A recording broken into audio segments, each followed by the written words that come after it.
Hello, my cutie potatoes. I hope that I am audible and also visible to all of you. Let's just get started with the session. Already हम लोग agriculture chapter के दो parts में NCERT line by line कर चुके हैं. Now this is the third part और इसके बाद we'll be done with this chapter. Alright everyone, so basically let me introduce you to something very amazing, that is MVSAT, that is happening in month of October all around India, and that is Mega Vedantu Scholarship Admission Test. इसमें आपको कुछ नहीं करना है, you don't have to spend anything, आपको कोई पैसा खर्च नहीं करना है और आपको मिल सकते हैं बहुत सारे आईपैड, आईफोन, बहुत सारे laptop, international trips etcetera etcetera. List बहुत लंबी है बट उसके लिए आपको क्या करना पड़ेगा. If you think that you are talented enough तो आपको एक लिंक गिवन है डिस्क्रिप्शन बॉक्स में. इफ़ यू थिंक कि आपके अंदर वो टैलेंट है, आप वो ऑल इंडिया रैंक लेके आ सकते हो, तो आप ये सारे के सारे गिफ्ट जीत सकते हो और 100% स्कॉलरशिप ऑलमोस्ट सभी कोर्सेज पर आपको मिल जाएंगी. So if you guys think that you are talented, हम तो मैम वीक क्विज में इतना अच्छा रैंक कर लेते हैं. So definitely this is the right time for you people and you students to achieve that particular. और आपका खुद का आईफोन, आपका खुद का आईपैड आपको मिल सकता है without spending anything. तो जल्दी से जाओ, डिस्क्रिप्शन बॉक्स में एक फॉर्म का लिंक गिवन है. You have to fill it very soon. The scholarship starts from 4th of October and the last it will be on the 12th of October. Okay बच्चा, चलो बाकी इसके बारे में आपको बहुत कुछ डिटेल चाहिए तो व्हाट्सएप चैनल का जो लिंक है दैट इज ऑल्सो गिवन, जहाँ पर आपकी कोई भी क्वायरी है तो आप उसको पूछ सकते हो. ठीक है, चलो आज के चैप्टर में as I have already mentioned we are going to cover agriculture. Agriculture वाला पार्ट जो है हमारा वो बहुत इंपॉर्टेंट है, हमको सबको पता है. एग्रीकल्चर पोर्शन में हमने क्या क्या पढ़ना था, let me introduce you to that also. सबसे पहले हमने देखा था व्हाट इज एग्रीकल्चर, है ना, किस एक्टिविटी में आता है agriculture. These were these some of the very basic definition कि इंडिया में इतने लोग एग्रीकल्चर करते हैं, इंडिया शुरू से एग्रीकल्चर बेस्ड इकोनॉमी रहा है एंड इवेंचुअली बहुत टाइप्स के एग्रीकल्चर होते थे. जब कम पॉपुलेशन होती थी, जब ज़्यादा पॉपुलेशन होती थी और जब प्रॉफिट मेकिंग होता था, तो different different types of agriculture होते थे जो हमने प्रीवियस क्लास में डिस्कस किए हैं, वो भी बहुत अच्छे से. ठीक है, प्रीवियस क्लास में हमने ये सारी चीज़ें ऑन बहुत अच्छे से डिस्कस भी करी हैं. बट उसके बाद हमने पढ़ा क्रॉपिंग पैटर्न के बारे में. इंडिया में 3 टाइप से क्रॉपिंग पैटर्न होता है. Number 1 is rabi, kharif and the zaid crop respectively. तीनों क्रॉप्स को हमने बहुत अच्छे से पढ़ा, किसको क्या क्वालिटी क्वांटिटी सब कुछ हमने अच्छे से पढ़ा. फिर हमारा जो चैप्टर है वो हमें ले जाता है मेजर क्रॉप्स के पास कि इंडिया में मेजर क्रॉप्स कौन कौन सी हैं, number 1 number 2 and all that. जिनमें नंबर 1 हमें स्टेपल फूड में राइस मिलता है, नंबर 2 पर वीट मिलता है यानी सीरियल्स ग्रेन्स, एंड नंबर 3 पर मिलेट्स मिलता है, जो हमने बहुत अच्छे से कर लिया. एंड ये सारी चीज़ें हम डायरेक्टली कंज्यूम करते हैं, these are called as food crops. Alright, लेकिन अब हम पढ़ने वाले हैं कुछ नॉन फूड क्रॉप्स, जहां से हमारा पार्ट 3 एक्चुअली स्टार्ट भी होता है. ठीक है, नॉन फूड क्रॉप्स क्या होते हैं बच्चा. नॉन फूड क्रॉप्स ऑब्वियसली नाम से ही आपको पता चल रहा होगा, वो फूड जो आप खाते नहीं हो, जो आप डायरेक्टली कंज्यूम नहीं करते हो, लेकिन वो एक क्रॉप होता है. एंड यहां से हमारा चैप्टर स्टार्ट होता है part 3, food crops other than grains. These are still food crops but these are not grains. ठीक है, ऐसी चीजें जो हम लोग यहाँ पर खाते हैं लेकिन वो ग्रेन नहीं है. फिर हम नॉन फूड क्रॉप्स प्रॉपर पढ़ेंगे. ठीक है, चलो now let's talk about sugar cane. Sugar cane क्या है, ग्रेन नहीं है ना. इट इज नॉट समथिंग जो हम ग्रेन के फॉर्मल शेप में खाता, ये सप्लीमेंट्री है और ये बहुत सारे इंडस्ट्रीज में काम आता है. अब शुगर केन के ऊपर इतने सारे क्वेश्चन आए कि एक पार्ट में तो हमारा शुगर केन ही कवर कर सकते हैं. सबसे पहले तो हम शुगर केन के बारे में लिखेंगे जो हमें बहुत इंपॉर्टेंट है. ये tropical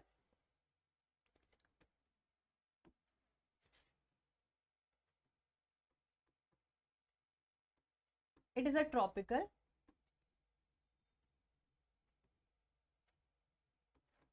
and subtropical crop. And what do we mean by this term, मतलब ट्रॉपिकल और सब ट्रॉपिकल एरिया दोनों में इसका कल्टिवेशन होता है. नॉर्दर्न इंडिया में भी होता है, सेंट्रल इंडिया में होता है, lower parts of the India which is the southern India उधर भी होता है. ये बहुत अच्छा हॉट और ह्यूमिड क्लाइमेट में ग्रो करती है. हॉट एंड ह्यूमिड क्लाइमेट में काफी अच्छे से ये ग्रो कर जाती है. ठीक है, और काफी अच्छा ग्रो करना मतलब कि बहुत अच्छा फ्लरिश कर जाती है. टेम्परेचर की बात करें बच्चा, टेम्परेचर भी ठीक ठाक ही चाहिए, दैट इज अराउंड 21 डिग्री से 27 डिग्री सेल्सियस चाहिए रहता है आपके शुगर केन को. एनुअल रेनफॉल की बात करें तो इसका भी वीट जैसा ही है, 75 to 100 सेंटीमीटर एनुअल रेनफॉल चाहिए रहता है। किसको? अरे आपकी शुगर केन को। इतनी चीजें हम लोगों को समझनी है। लेकिन ये जो शुगर केन है, क्योंकि इसको ठीक ठाक ही चाहिए, जहां पर बच्चा बारिश थोड़ी कम पड़ रही है वहां पर हम इसको आर्टिफिशियल इरिगेशन से करके इसको ग्रो कर सकते हैं, ठीक है। और इसमें हम लोगों को सबसे इंपॉर्टेंट जो हमारे एग्जाम में आता है, ये जो हम लोगों से पूछा जाता है कि इसमें मैनुअल लेबर चाहिए रहता है, सबसे ज्यादा मैनुअली लेबर चाहिए रहता है। और वो स्टेप 1 से लेके स्टेप लास्ट। और स्टेप 1 क्या होता है बच्चा एग्रीकल्चर में, जब हम कोई भी प्लांट को कल्टीवेट करते हैं। और लास्ट स्टेप होता है हार्वेस्ट, जब हम उसको काट के अपने बिजनेस में या जो भी whatever want to do with that, या खा लेते हैं या बेच देते हैं, वॉट एवर। शोनिंग से लेके हार्वेस्टिंग तक इसमें मैनुअल लेबर लगता है। ये इसका सबसे इंपॉर्टेंट पॉइंट है जो बहुत बार आपके एनसीईआरटी ने पूछा हुआ है। उसके बाद इंडिया जो है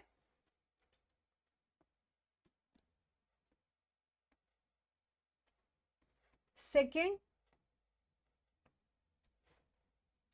largest producer in the world. World में सेकेंड लार्जेस्ट प्रोड्यूसर है। And apparently out of that India is the second largest. यानी कि फर्स्ट भी हमें पता होना चाहिए। फर्स्ट इज एक्चुअली हमारा प्यारा सा देश ब्राजील। हमारा नहीं भाई, जिसका भी है, ठीक है। ये चीजें हमें यहाँ पर याद रखनी थी। उसके बाद थोड़े से शुगर केन प्रोड्यूसिंग स्टेट्स भी देख लो, which I am just going to explain. Okay चलो, थोड़ा सा प्रोड्यूसिंग स्टेट्स भी देख लो, कहाँ कहाँ पर प्रोड्यूस होता है। ऑलमोस्ट जब आपको पता ही है ये पूरा का पूरा नॉर्थ से लेके साउथ में। So we are going to write UP which is Uttar Pradesh, we are going to write Maharashtra, Karnataka, UP Maharashtra Karnataka Tamil Nadu Andhra Pradesh etcetera. Okay, so you can read this out here. So you will see Uttar Pradesh, you will see Maharashtra, you will see Karnataka, Tamil Nadu, Andhra Pradesh, Telangana, Bihar, Punjab and Haryana respectively. So these are very very important crops जो हम लोगों को इस पूरे particular portion में देखने को मिलती है। क्या यहाँ तक किसी को कोई प्रॉब्लम है? शुगर केन के बारे में इससे बाहर कुछ नहीं आता है। नोट लिखने को आ जाए, किसी की क्वालिटी बताने को आ जाए, कुछ भी आ जाएगा बच्चा, आप इसको इजीली कर पाओगे। Will you be able to do this? Yes, absolutely yes. अब हम पढ़ते हैं शुगर केन इज ओवर, ठीक है। शुगर केन हमारा खत्म हो गया। अब हम पढ़ते हैं हमारी दूसरी food crop other than grains, that is oil seeds. Oil seeds मतलब अरे वो सीड्स जिसमें से हम लोग ऑयल प्रोड्यूस करते हैं। Okay, let's talk about little bit about oil seeds. Oil seeds वो सीड्स जिनसे हम लोग बहुत बढ़िया अपना, जिसमें तुम लोग अपना आलू कचौड़ी एंड पूड़ी बना के खाता ना, वही वाला ऑयल है ना। बाकी सारे जगहों पर भी काम आता है। अब चलो ध्यान से सुनो फटाफट से। इंडिया ना इन 2020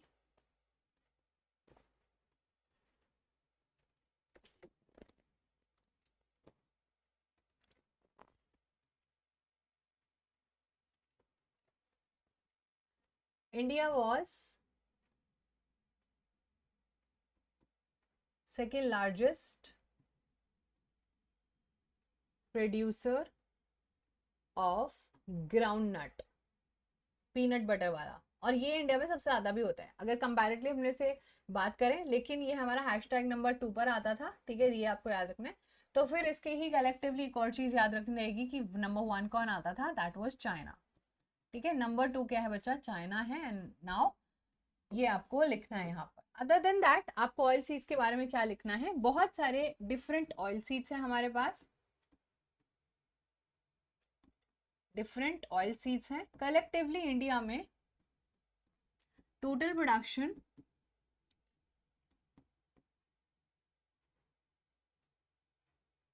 of oil seeds is actually how much percent? 12%। ये डेटा आपको डेफिनेटली याद रखना है, ठीक है। ये डेटा आपको नहीं भूलना है। This is very very very very important because ये एमसीक्यू में भी आएगा, ये आपके एग्जाम में आएगा। और आपको ये नहीं भूलना है कि 12% जो है हम लोग ऑयल सीड्स का प्रोडक्शन करता है, ठीक है। अपेरेंटली मैं लिख दूं आप लोगों के लिए, वैसे मैं आपको बता देती हूँ, आप लोग यहाँ से इसको नोट डाउन कर लेना। मेनली हमारे पास groundnut number 1, mustard, coconut, sesame which is the तिल, soybean, castor and cotton seeds, linseed and sunflower, ये सारी चीजें जो हैं हमारे पास टाइप्स ऑफ सीड्स हैं, ऑयल के सीड्स हैं। ये किस लिए यूज होते हैं? ऑब्वियसली कुकिंग मीडियम में भी यूज होता है, लेकिन यूज केस आपको बस याद रखना है, वो डेफिनेटली आप याद रखना। अगर हम बोले कि ये हमारे कुकिंग मीडियम में यूज होता है खाना बनाने के लिए, विच वी जस्ट डिस्कस्ड, और लेकिन apart from that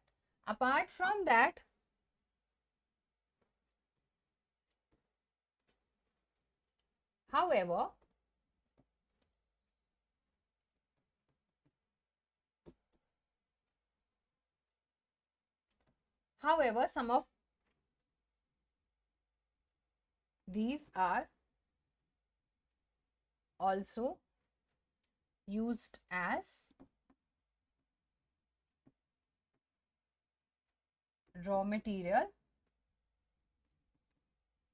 in the production of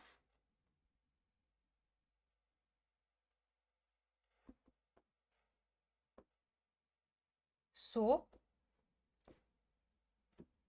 ointments, दवाइयाँ वगैरह जो लोग यूज करते हैं, एंड ऑब्वियसली कॉस्मेटिक्स। ओके, इन सब चीजों में बच्चा ये हमारा जो ऑयल है ये सारी चीजें यूज होते हैं। Please note this down and this becomes very very important. Okay, उसी के साथ साथ छोटी सी चीजें हैं जो कि मैं इधर ब्लॉक में लिख देती हूँ।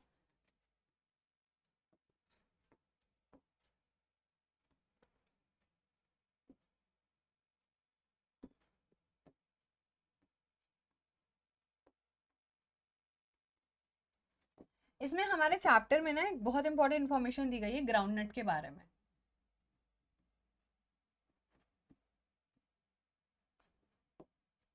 ग्राउंडनट एज इन जो पीनट वाला ऑयल होता है ना, पीनट बटर सुना भी होगा आपने, है ना। If you not heard of it तो मैंने आपको बता दिया। ये जो ग्राउंडनट है ना ये खरीफ क्रॉप है, तो आप हमेशा याद रखना it is a kharif crop. Always remember because this have a higher probability of coming in your exams. और इंडिया में ज़्यादातर जो है, ज़्यादातर चीज़ें हम अपने यहीं पर बना लेते हैं, लेकिन ग्राउंडनट का लार्जेस्ट प्रोड्यूसर की बात करें so that's Gujarat. Okay, second number की बात करें क्योंकि एग्जाम में वो भी आ सकता है, बिकॉज ऑब्वियसली अगर फर्स्ट नंबर पिछले साल आया तो मे बी इस बार राजस्थान पूछ लेगा आपसे। Okay, and then obviously third number पर आता है Tamil Nadu. This is as per 2019 and 2020 data. Okay, ये हम लोगों को बचा बहुत ज़्यादा याद रखना है। अपार्ट फ्रॉम दैट थोड़ी सी और चीज़ें प्लीज याद रख लेना, that is linseed and mustard seed. Linseed and mustard seeds ये हमारे रबी क्रॉप्स हैं विच आर, ये एक्सेप्शनली आपको सब चीज़ें याद रखनी, these are rabi crops. Okay sorry, rabi seeds है ना, ये हमारे राबी सीजन में आता है और ये आप लोगों को याद रखना है, साउथ इंडिया में ये राबी सीजन में आता है। और कैस्टर जो है, कैस्टर बच्चा हमारा दोनों में आता है, it is rabi plus kharif both. ये बस आप लोग याद रखना, बस इतनी चीजें आपको अपैरेंटली नहीं भूलनी है, इतनी चीजें आपको इस पर्टिकुलर पेज से याद रखनी है। Do you have any difficulty understanding this particular thing? Yes everyone, क्या किसी को ये समझने में कोई प्रॉब्लम आई? नहीं आई होगी, आई होप सो। चलो अब हम पढ़ते हैं चाय के बारे में। T, yes. अब टी के लिए मैं यहाँ पर लिख देती हूँ, है ना, टी के लिए we'll do this particular portion. Tea के बारे में आपको क्या याद रखना है?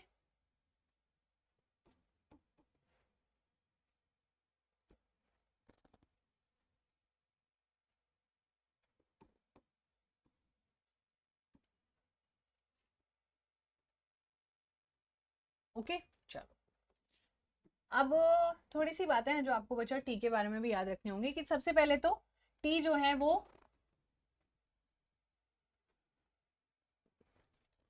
प्लांटेशन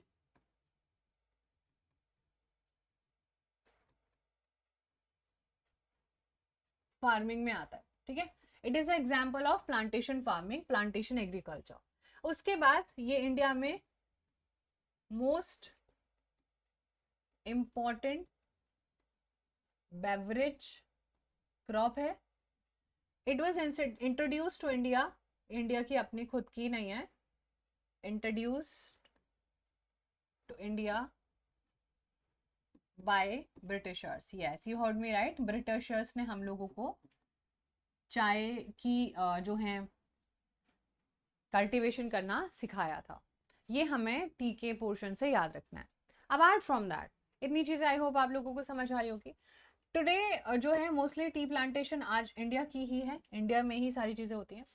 आपका बस एक चीज़ याद रखना है, deep and fertile well drained soil चाहिए रहती है आपके किसको, आपके ट्री को।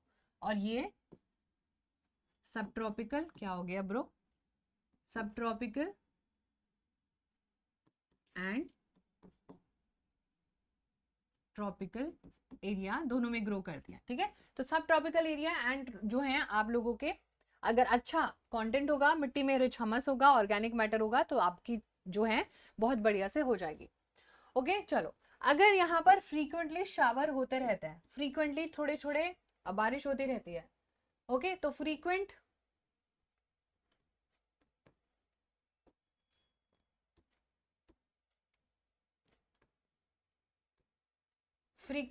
Shower is equal to better cultivation. Okay, अच्छी कल्टीवेशन होगी अगर आपके यहाँ पर थोड़ा, और वेल डिस्ट्रीब्यूटेड होना चाहिए, कहीं पर ज्यादा कहीं पर कम नहीं होना चाहिए।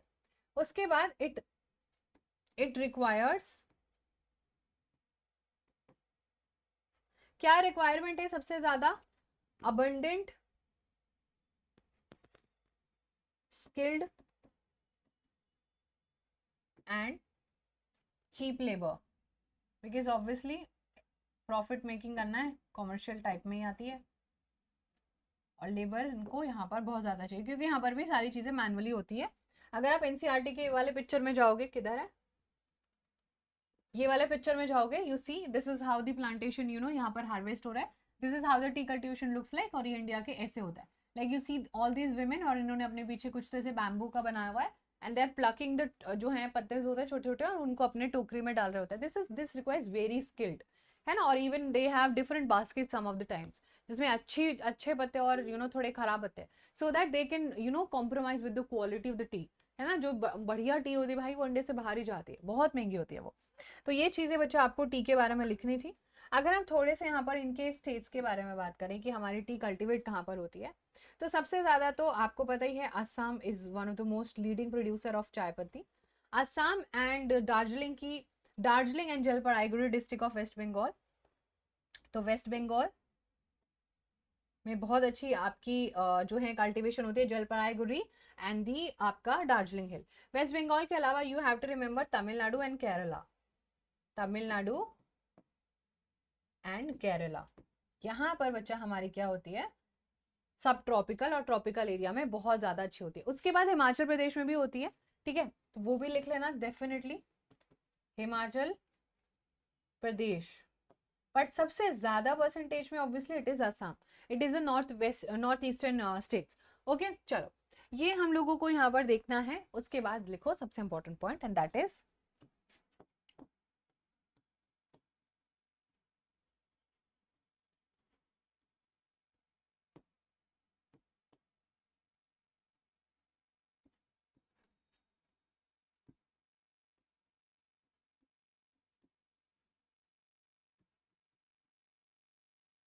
Second largest producer of T, मतलब हैशटैग नंबर 2, यानी कि हैशटैग नंबर 1 भी जानना होगा, यस चाइना। बस इतना हमें करना है एंड मूव ऑन कर लेना है। पूरी इंफॉर्मेशन एग्जाम पर्सपेक्टिव से एब्सोल्युटली इंपॉर्टेंट है, बिल्कुल हरगिज जो है हम इसको भूल नहीं सकते हैं, सब कुछ हमारे लिए इंपॉर्टेंट है। ऑलराइट एवरीवन, चलो यहाँ तक बात, सारी बातें क्लियर है। Can we move ahead with the rest of the portion? Yes everyone,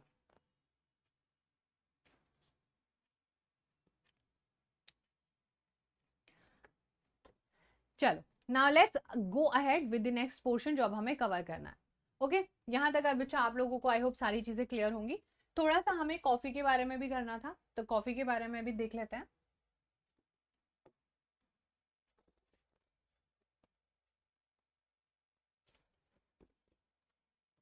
थोड़ा सा मतलब थोड़ा सा ही करना है, लिटरली थोड़ा सा ही करना है। Yes, coffee is also one of a beverage crop, no. खाते तो नहीं लोग, इसको पीते हैं। देखो ये जो है कॉफी इनिशियली जो है इंडिया में, आज तो हम बहुत अच्छी कॉफी प्रोड्यूस कर रहे हैं, लेकिन इनिशियली हमारे यहाँ पर अराबिका नाम से एक वेराइटी आई थी जो कि कहाँ से बिलोंग करती है, इट बिलोंग्स टू येमेन। और एक ना यहाँ पर इंसान थे जो कि इसको चुरा के लेके आ गए थे। Yes you heard me right. Because Yemen ना कोई भी अपनी वो चीज़ किसी को नहीं देना चाहता जो उसके लिए बहुत प्रेशियस होती है ना, या फिर वो बहुत उसके लिए यूनिक होती है। So nobody wants that, everybody loves their personal belongings. लेकिन यहाँ से एक जो है इंसान थे, वो वहाँ से एक कॉफ़ी का बीज चुरा के ले आए थे, and he started cultivating coffee in India, and then it was the arabica variety. और बच्चा उसके बाद there was no going back, और ये हमारे यहाँ पर जो है पूरा फुल डिमांड में रहती है। और इंडिया में इनिशियली ये कॉफ़ी जो है बाबा बुदान हिल्स में कल्टीवेट करी जाती है, और ये आज भी कल्टीवेशन करी जा रही है नीलगिरी कर्नाटका। नीलगिरी कर्नाटका में आप लोगों को ये कॉफी कल्टीवेशन आज भी देखने को मिलेगी। Some parts of Kerala and Tamil Nadu as well में कॉफी प्रोडक्शन होता है। ये हमें सिर्फ कॉफी से याद रखनी थी चीज है। ऑलराइट, चलो अब हम बढ़ते हैं थोड़ा हॉर्टिकल्चर। हॉर्टिकल्चर में वही fruits and vegetables, fruits and vegetables आएंगे बच्चा आपके हॉर्टिकल्चर में। तो अगर आप लोगों को सारी चीजें समझ आ रही हैं तो that's amazing. Let's move ahead with horticulture. Horticulture में क्या क्या याद रखना है? ठीक ठाक ही याद रखनी चीजें, वो मैं जो आपको यहाँ पर पूरा नोट डाउन करा दूंगी, कोई दिक्कत नहीं है।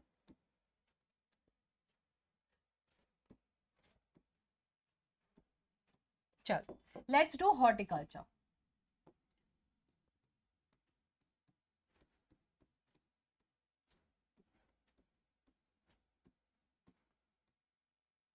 हॉर्टिकल्चर में क्या आता है? Fruits and vegetables, India second rank, second largest producer. ठीक है, अगेन यहाँ पर hashtag number 1 China. Okay, China largest producer है आपका वेजिटेबल्स का। इंडिया में हमारे पास टेम्परेट एंड ट्रॉपिकल दोनों टाइप के फ्रूट्स वेजिटेबल सब कुछ मिल जाएंगी। वो जो टेम्परेट एरिया में चीज़ें खाई जाती हैं और वो चीज़ें जो ट्रॉपिकल एरिया में खाई जाती हैं। मेजरली जैसे कि मैंगोज ऑफ महाराष्ट्र बहुत फेमस है,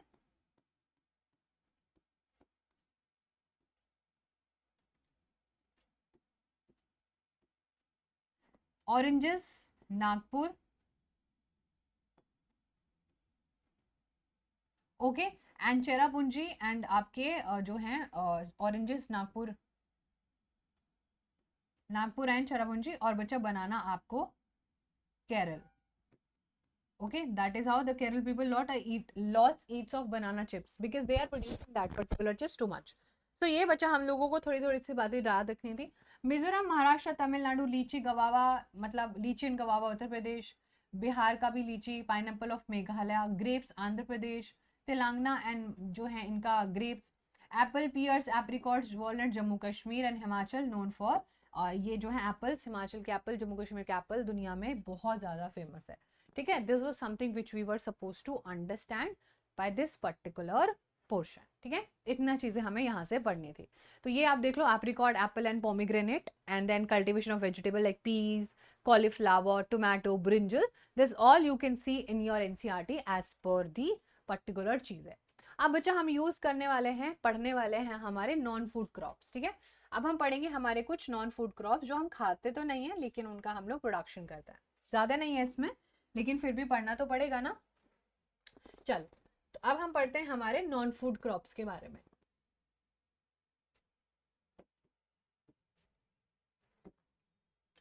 जो हम खाते नहीं है।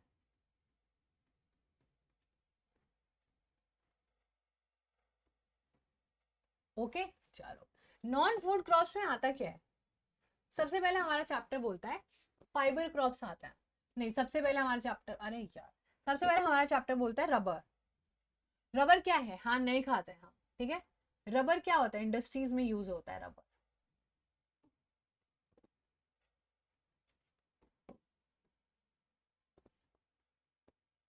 रबर के बारे में हम क्या क्या चीजें लिखने वाले हैं, आओ देख लेते हैं।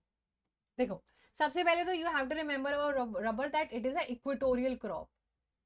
एंड इक्वेटोरियल क्रॉप मतलब इक्वेटर वाले एरिया में ज्यादा होगी, यानी कि इंडिया के जम्मू कश्मीर में नहीं हो सकती है।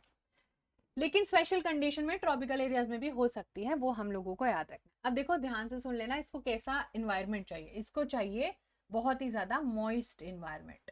एंड मॉइस्ट मतलब इसको बहुत बहुत भर भर के मॉइस्चर चाहिए, और जब मॉइस्चर होता है तो टेम्परेचर ऑटोमेटिकली ह्यूमिड हो जाता है, चिपचिपा हो जाता है। We all know that right, we have done that in class also. उसके बाद बच्चा इसकी रेनफॉल सुन लो जरा ध्यान से, बहुत important.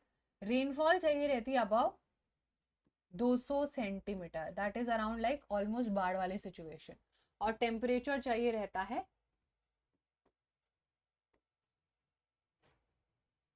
Above 25 degree Celsius. Okay, ये 4 बेसिक बातें रबर के बारे में आपको पता होने चाहिए, आपको कंफ्यूज नहीं होना है। क्या हमने ये अच्छे से कर लिया? यस। क्या हम आगे बढ़ सकते हैं? Let's see. एक इम्पॉर्टेंट क्रॉप है आपकी जो है इंडस्ट्रियल पर्पस के लिए।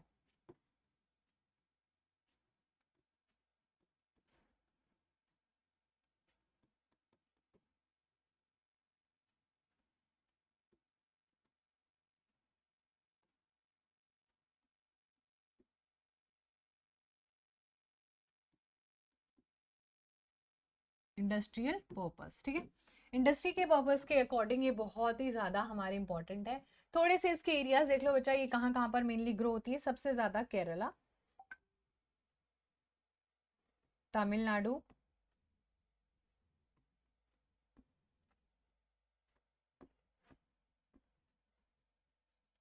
कर्नाटका, अंडमान एंड निकोबार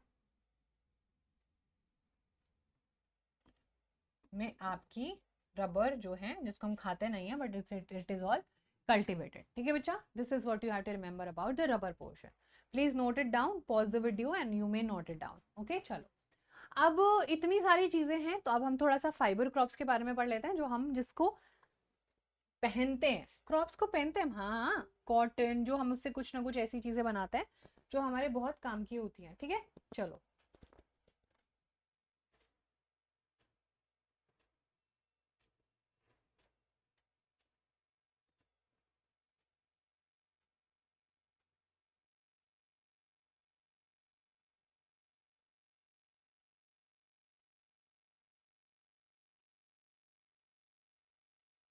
ओके चलो, यहाँ पर आप लोगों को देखने को मिलेगा that we have a lot of things happening over here, जो कि हमारा फाइबर क्रॉप्स को देखते हैं। थोड़ा पिक्चर को सेम पेस्ट करेंगे एंड अच्छा, जिन भी बच्चों को नोट्स चाहिए रहेगा तो टेलीग्राम में मिल जाएगा, ठीक है। If you want the notes so you may find it in the Telegram group.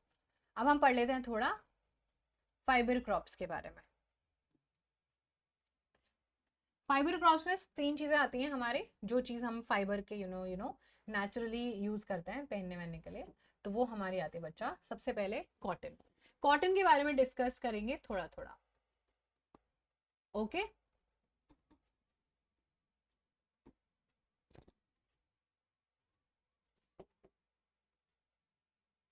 Cotton के बारे में जो हम सारी चीजें डिस्कस करेंगे, तो इंडिया जो है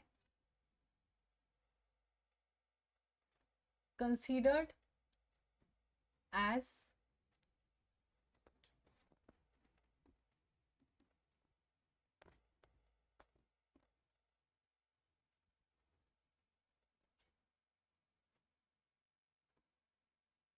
yes you heard me right, सबसे पूरी दुनिया में कॉटन की कल्टीवेशन कहा जाता है that it started in India only. बहुत ही ज्यादा इंपॉर्टेंट रॉ मटेरियल है ये, बाकी इंडस्ट्रीज को बहुत ज्यादा सपोर्ट करता है, बहुत सारी जॉब्स भी क्रिएट करता है। Important for industries. ओके, ये बच्चा हमारी इंडस्ट्रीज के लिए बहुत ही ज्यादा जरूरी है। Second largest producer, hashtag number 2 India, hashtag number 1 is China. समझ गया या नहीं समझा आपको? चाइना नंबर 1, कितने रैंक लेके आएगा चाइना, कितने सारे रैंक्स लेके आएगा, ठीक है। चलो, इंडिया लार्जेस्ट प्रोड्यूसर तो नहीं है, लेकिन सेकेंड लार्जेस्ट जरूर है, that is something which we have to remember. उसके अलावा हमारे जो कॉटन है, cotton grow well in drier parts of Deccan plateau. Okay, Deccan plateau के बिल्कुल आप लोगों के ड्रायर पार्ट्स में ग्रो करते हैं हम लोग कॉटन। कॉटन ब्लैक सॉइल पर होती है, which we will be doing in the soil वाला chapter, which we have already done in the resources and development वाला चैप्टर। तो हमने थोड़ा थोड़ा सा वो ब्रीफ में टच भी किया था। तो ब्लैक सॉइल पर बच्चा आपको याद रखना है, ये हमारी कॉटन सॉइल ग्रो करती है। Black soil cotton, black and white का रिश्ता है ना। चलो, उसके अलावा आपको क्या याद रखना है कॉटन के बारे में, दैट कॉटन को हाई टेम्परेचर चाहिए, मोस्ट इंपॉर्टेंटली हाई टेम्परेचर चाहिए। हाई टेम्परेचर के साथ साथ हल्की हल्की लाइट रेनफॉल चलेगी इनिशियली, लेकिन जब वो हार्वेस्टिंग के टाइम उसको भी रेनफॉल नहीं चाहिए, बहुत ही लाइट रेनफॉल जब वो ग्रो कर रही होगी। लेकिन लेकिन लेकिन 210 दिन फ्रॉस्ट फ्री डेज चाहिए रहेंगे, कोई उनको ओस नहीं भरना चाहिए, there should not be any moisture. 210 frost free days चाहिए और ब्राइट सनशाइन चाहिए तब जब उसको काटने का समय आ जाएगा, ताकि वो क्रिस्पी क्रिस्पी सी हो जाए, ताकि वो खराब ना हो जाए। ओके चलो, ये बच्चा हम लोगों को जो है उसकी ग्रोथ के लिए चाहिए। कॉटन एक खरीफ क्रॉप है, ये तो आप सबसे ऊपर ही लिख लो, ये तो वैसे हमने पहले भी डिस्कस किया है, ये खरीफ सीजन की क्रॉप है। ठीक है, ये खरीफ सीजन में हम लोगों को देखने को मिलती है cotton, which we have to remember. Okay ठीक है, उसके बाद यहाँ पर लिखा हुआ है इसको जो है 7 से 8 महीने लगते हैं ग्रो करने में, ये भी लिख लेना, 6 to 8 मंथ्स लगते हैं ग्रो करने में। और जो है Maharashtra, Gujarat, Madhya Pradesh, Karnataka, Andhra Pradesh and some parts of Tamil Nadu, Punjab, Haryana और उत्तर प्रदेश में कॉटन की कल्टीवेशन आप लोगों को देखने को मिल जाती है। All good, please note it down and then we'll begin with the next fibre crop.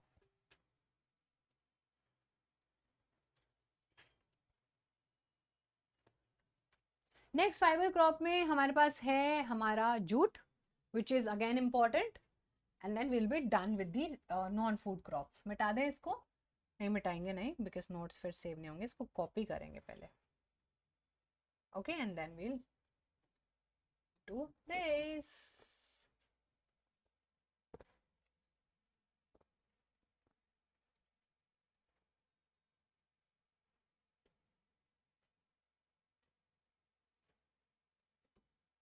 Okay बच्चा चलो, यहाँ पर हम लोग नोट डाउन करेंगे जूट। अब जूट क्या होता है, ये भी एक फाइबर है एंड इसका कल्टीवेशन इंडिया में बहुत ज्यादा होता है, लेकिन इसको गोल्डन फाइबर कहा जाता है। Did you know this before बच्चा? इसको गोल्डन फाइबर इसलिए कहा जाता है बिकॉज ये काफी ज्यादा इको फ्रेंडली है, it is very good for the environment and it does not damage the environment just like any मतलब अननेचुरल चीजें like plastic and all, nylon and ये सारी चीजें जो हमारे एटमॉस्फेयर में बहुत ज्यादा डैमेज क्रिएट करती है, उनके जैसे डैमेज नहीं क्रिएट करता है। इट इज कॉल्ड एज जो है गोल्डन फाइबर। जूट जो है वो well drain soil and flood plains में बहुत ज्यादा, जो रिवर का फ्लड प्लेन होता है जहां पर बहुत ज्यादा हैवी फ्लो में पानी निकल रहा होता है, वहां पर जहां पर बच्चा फ्लड प्लेन में जहां पर सॉइल एवरी ईयर रिन्यू होती है, वहां ज्यादा सबसे ज्यादा प्रोड्यूस होता है। और ये इंडिया के वेस्ट बंगाल में हो रहा होता है कॉन्टिन्यूसली, बिकॉज वहां से 2 river Brahmaputra and the Ganges हमेशा ड्रेन आउट करते रहते हैं। ठीक है, तो दिस इज समथिंग, इंडिया में largest producer is actually West Bengal. Largest producer is actually West Bengal. ठीक है, लार्जेस्ट प्रोड्यूसर कौन है? लार्जेस्ट प्रोड्यूसर है West Bengal, which you have to remember India में। ओके चलो, अब इसको कैसा टेम्परेचर, ये वजह आपको तो खुद ही पता है वेस्ट बंगाल में कैसा टेम्परेचर होगा, खुद सोचो। हाई टेम्परेचर, जब एक ग्रोथ कर रहा रहता है तो ये हमें हाई टेम्परेचर की डिमांड करता है। बोलता है कि बिल्कुल नहीं होगा अगर हाई टेम्परेचर नहीं होगा। हाई टेम्परेचर के अलावा West Bengal, Bihar, Assam and Odisha.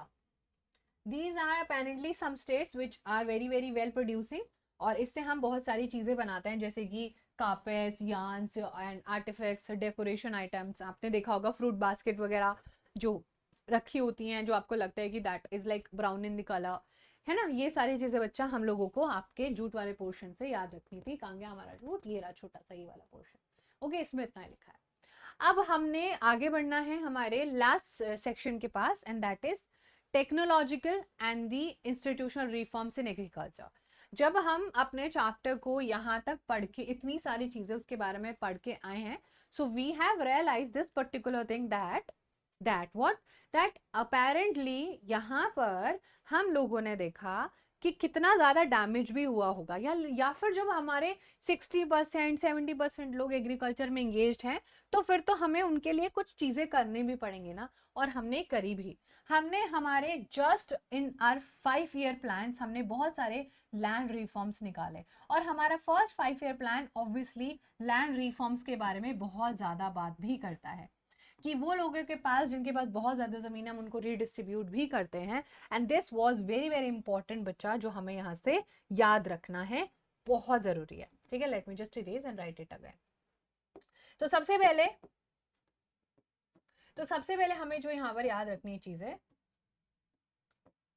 वो है हमारा action number 1। And action number 1 हमने लिया था हमारे एग्रीकल्चर को ठीक करने के लिए, लैंड रिफॉर्म्स। एंड रिफॉर्म्स मतलब क्या होता है, किसी चीज के फॉर्म में चेंज करना फॉर द बेटर, है ना। तो यहाँ पर आपको देखने को मिलेगा collectivisation, consolidation of land holding, corporation, abolition of zamindari etcetera. तो अब लोग कलेक्टिवाइजेशन नहीं कर सकते थे, ठीक है, लोग क्या कर सकते थे, कलेक्टिवाइजेशन।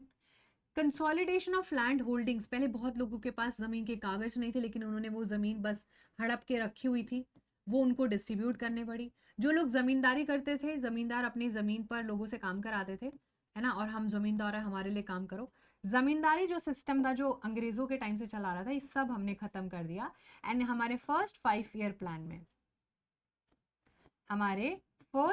प्लान में भी हमने बहुत सारे लैंड रिफॉर्म्स किए, क्योंकि इंडिया में उस टाइम बच्चा कोई भी बुलेट ट्रेन तो नहीं चला रहा था। Nobody was a software engineer और अ डॉक्टर और नर्स, बहुत कम लोग होते थे।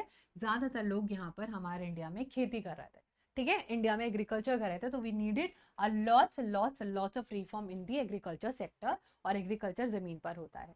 लेकिन फिर भी बहुत सारे हम लोगों ने चीजें करी। एंड एक उसमें से ग्रीन रेवोल्यूशन आपको याद रखना है, व्हाइट रेवोल्यूशन जिसको ऑपरेशन फ्लड, मिल्क के प्रोडक्शन से रिलेटेड है। Let me just right it down also, because तुम लोग भूले जाओगे। यहाँ पर आपको दो और चीजें याद रखनी है, दो और चीजें गवर्नमेंट की तरफ से करी गई। One was the green revolution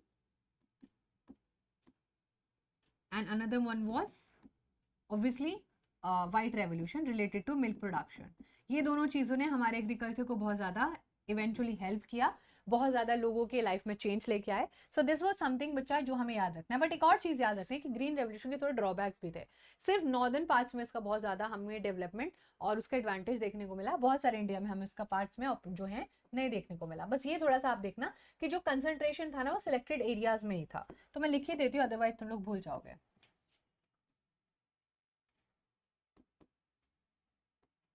green revolution की वजह से development only selected area, okay. Green revolution की वजह से कुछ ही एरिया में डेवलपमेंट हो पाया, पूरे इंडिया में उससे हमें ज्यादा चीजें देखने को नहीं मिली। ऑलराइट एवरीवन, चलो, this was something which we have to remember. And then we have बहुत सारे मॉडर्न टेक्नोलॉजिकल चीजें हमने यूज करना शुरू करी। देख रहे हो आप, पहले हम किस तरीके से ये चीज यूज कर रहे थे तो कितना कम कल्टीवेशन होता था। Now we are using tractors, तो कल्टीवेशन हमारा बहुत ज्यादा बढ़ गया है। और फिर हमारा थोड़ा सा और पोर्शन जो हमने हमारे फार्मर्स के लिए किया है, और फार्मर्स के लिए जो हमने किया है वो भी हमें बहुत अच्छे से याद रखना है, ओके। फार्मर्स के लिए हमने जो जो चीजें करी थी बच्चा, वो भी हम लोगों को बहुत ही अच्छे से याद रखना है,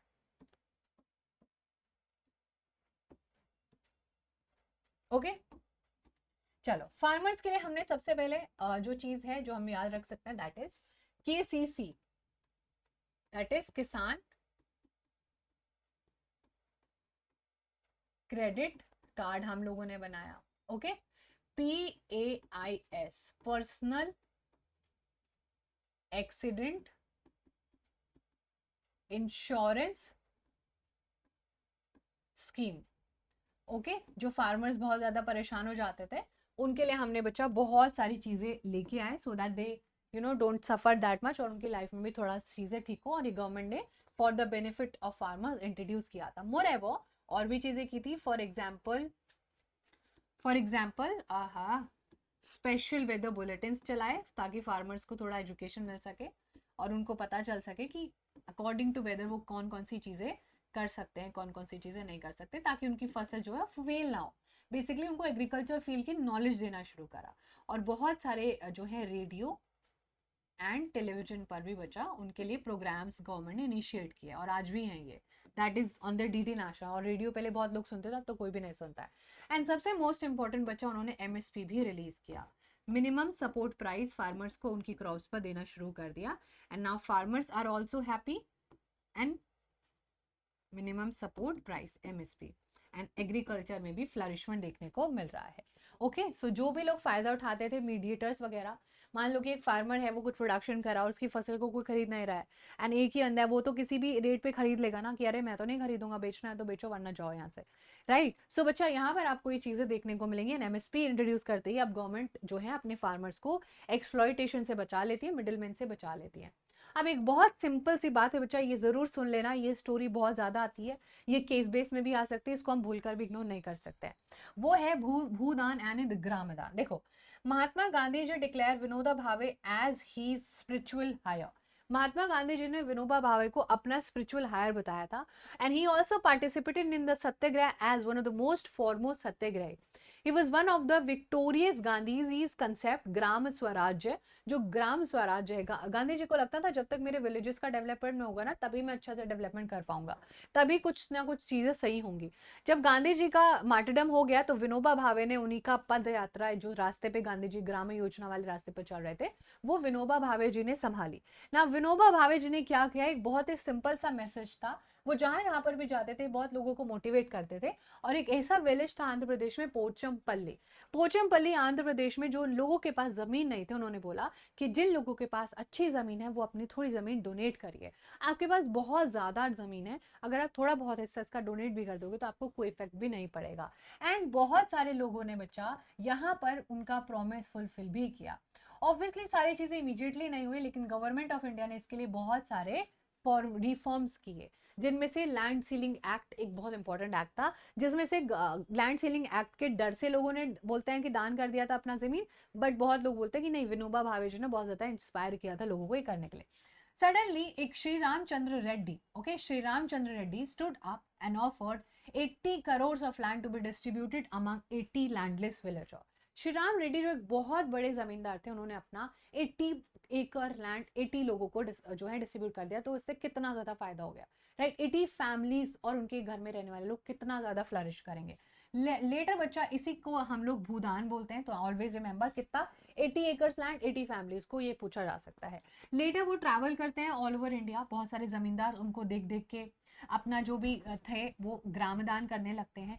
हाउएवर कुछ लोग ऐसे भी बोलते हैं कि हम पुअर फार्मर्स को इसलिए दे रहे हैं बिकॉज उनको डर था कि एनीवेज उनके हाथ से वो जमीन जाने वाली है, क्योंकि गवर्नमेंट ने सीलिंग एक्ट लगाया जाता था कि एक लिमिट के बाद आपसे हम लोग वो चीजें छीन लेंगे ऑब्वियसली। तो बहुत सारे लोगों ने वो डर से भी दे दिया, बट ठीक है, जो भी होता है अच्छे के लिए होता है ना। भूदान एंड ग्रामदान जो इनिशिएट किया था विनोबा भावे ने, आज वो दुनिया में ब्लडलेस रेवोल्यूशन, एक ऐसा इतना बड़ा क्रांति जिसमें लोगों ने अपना वॉलंटरी जमीन दे दिया, उसमें कोई खून खराबा नहीं हुआ। And that is something which we have to done, and we are done. Now this is NCERT questions बच्चा, ये आपको खुद से करने हैं, this is your homework. Okay, ये मैंने 3 क्वेश्चन आपको होमवर्क दिए, and we are done with the chapter. अगर आपको चैप्टर के नोट्स चाहिए रहेंगे तो आपको टेलीग्राम ग्रुप में मिल जाएगा। और अगर आप ये वीडियो पहली बार देख रहे थे तो जल्दी से चैनल को सब्सक्राइब कर लो। मिलते हैं नेक्स्ट क्लास में। Thank you so much and lots of love. Bye bye, take care.